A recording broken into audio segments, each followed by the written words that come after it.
So I'm Danielle Bilot, and I teach a range of landscape architecture and planning studio courses, as well as some lecture courses. I also am responsible for one of the design builds that's offered in the summer, and we're actually doing a retrofit of parking lots both in the city and on campus to start to create some cool environmental design change from a policy standpoint. Okay, yeah, so potatoes. If I had to say the love of my life, I would probably say my mother and then potatoes, and honestly, they're both pretty equal. Like, I don't know what it's been about potatoes. First of all, they're delicious, and they are an amazing cheese or butter vehicle. Like, I cannot find a better one yet. But also, they kind of fool everybody. Everyone thinks like, oh, they're a heavy carb, and so I gotta cut out potatoes. Lies. So as long as you eat the skin, even for like a white potato, it has a lot of magnesium and other trace nutrients. It's got just as much vitamin C as like an apple does. So it's really rich in nutrients, but it gets a bad rep. And so I kind of think that that's really unique for a vegetable too. You know, it's not like a pasta carb, it's not a bread carb, it's not a grain or anything like that. It's a vegetable, but it's its own deal. And I'll be darned if it's not the best butter vehicle I've ever found. I even name my, when I have to divide students into two teams for like two different critique days, one will be potato and one will be cheese, so that way it's not like A or B or 1 and 2, so there's like no subjective issues with that, like, oh, you like them better, but students usually try and figure out, oh, well, she likes potatoes better, or like, no, she definitely likes cheese better. So it's always been a thing of mine. Okay, so every time I have a thing that I usually announce to my classes, anytime they go for a new fried chicken place, they have to tell me about it and report back, because I'm on a little venture to figure out all the fried chicken and the best fried chicken in like Boulder and Denver and everything. So I am surprised, but there is gluten-free fried chicken, just to make sure that I can accommodate any of my friends that want to come along too, at the Post Brewery. That's right off of like Pearl or Spruce or whatever it is downtown. And it is so good. Last time the woman's like, oh, you know, you don't want to buy just like 1 or 2 pieces, because that's basically the same amount as it is for like half of a bird. So just get it, you can have leftovers. And I looked at her, I'm like, okay, thinking to myself, this might not be a leftover kind of a day. And definitely got the entire plate, and all I had left was a wing, and I definitely ate that by the time before I took the bus home too. So, but there are some definitely good places here. I've been finding fried chicken happy hours too, you know, not a bad thing. There's a couple places in Denver, but if I ever need a fix quick, like right after class, I'm definitely going to the Post. So that was a hefty undertaking. There were about 20 groups contributing to this, and over a year and a half, we actually developed different strategies. So we had multiple meetings. We'd at least have one per month for a year and a half. So we went around and kind of talked about, you know, what were our goals for this project. Working with ASLA, like there were a group of 6 of us on that, and then we saw where all of the other groups were. You know, where is the EPA on this? Where is the USDA on this? You know, where are different research institutions on this? And so what I noticed was that there's a really strong focus on honeybees for the pollinator action plan, which is some of the things that I try and work on, is really diversifying the awareness about who are our pollinators and what do they do. You know, everyone thinks that bees are honeybees and that they sting and that they live in hives, but that's actually only true of honeybees. And there are only 7 out of our 3,600 species of bees in this country alone. So by just designing things for them and trying to work around everything for them, we're being really short-sighted with it. So one of my goals was to work on an awareness portion of that campaign, but also to make sure that all of the efforts that were targeted for like future goals were more inclusive instead of exclusive for honeybees, and also to include native bees in that too. Ooh, well, I still live in Denver. So, but I'm not gonna lie, it is the most gorgeous ride in from Denver to Boulder. And actually, I sold my car, or I actually gave it to my brother back in, what year is it? 2019. It was at least 8 years ago. So I've been living without an owned vehicle for 8 years, and I even lived in Houston, Texas, which was a whole other battle to try and figure out how do I bike around this city that has so much sprawl attached to it.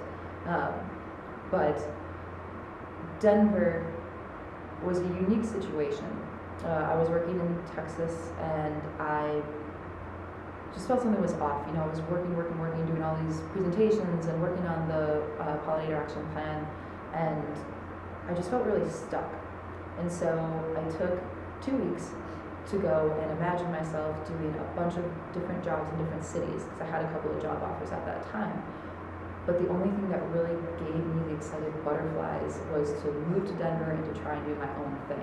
And so I moved here a year and a half before I started teaching here. And it was really about about networking and marketing and figuring out really where I fit in to try and make this its own new research without having to climb someone else's ladder. I wanted to build my own ladder. So once I figured out, I actually met Kim Drennan through a random interaction. I was at Denver Startup Week. There was this guy who said, oh, hey, you know, I got this friend that deals with bees, and my first reaction was, yeah, okay, so does everybody. You know, like that's the number one thing that I hear. So someone said, like, okay, pay attention to this guy just a little bit more. So we just watched him talk on the way to the Uber. I gave him my card, and he said, you know, I'll connect you guys via email. And met Kim and really talked about what is environmental design and how could I potentially adapt my research work into the curriculum here, and is there a chance? And because of the interdisciplinary nature and the focus also on design build curricula, I was like, I'm sold. Like, this seems like the golden dream of an academic career that I could kind of create for myself, and to really pass on this knowledge and process and methodology to students too. And that was a big thing, is I didn't want this idea just to stay with me and just to live with me. I wanted to start spreading it and getting the word out, but also getting other people, because they're going to be going out into firms and into the real world really soon, and they're going to be responsible for adopting these types of practices, whether they're policy or just recommendations. So environmental design was definitely an awesome gold star in my book, and also being really near the Flatiron, so that way in between classes, if you ever get stressed out, you're like, don't worry, I'm gonna go to Chautauqua, I'm gonna take like a 45-minute walk, go to the mountains, see the Flatirons, and be like, okay, everything's fine again. That's a pretty good one. There are a lot of things, and there's something that I don't think that I've ever really talked about with people before, is being young and being a woman is its whole other beast when you're trying to do something in the science community or in the academic community. And I could always get my foot in the door, but then as soon as I was in the door, people didn't perceive me as someone that they wanted to take seriously. So I actually dyed my hair for 2 years, and since I have like virgin blonde hair, it took me multiple times to be able to dye it dark. But I saw a huge difference when I dyed my hair. I didn't have to prove anything. And you know, it's both a personal thing, like maybe I was espousing more confidence at that point, but it was also a perception thing. And so walking into that room and no one being like, oh, you know, the young blonde woman in the corner over there, and perceiving me as something other than a reputable researcher. It just took away that one extra thing that made it more of a level playing field. And so I did that for 2 years in order to just kind of establish my research. And then I dyed it back blonde, and I haven't obviously dyed it in a really long time. This is my actual hair, but it's really tough. It's really tough that in, you know, an 80% male-dominated profession in general, not even considering academia and the other aspects along with that, to make yourself stand out, you have to fully believe in yourself and what you're doing. Because if you don't, nobody else will. If you waver on anything, you know, you want to grow and learn constantly with what people are recommending to you. You know, that's your job as a human. But there's some point where you just walk in and your presence commands respect after that. But dyeing my hair did really help for an interpersonal thing and an external personal thing too, just to create that more level playing field.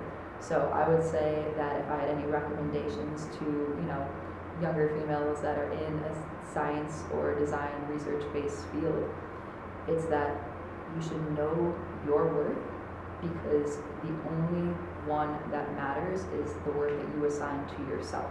So if you don't think that you're confident in your work, if you don't think that you're worthy of this type of stature, you won't be. So make sure that you know your worth and you stick to it.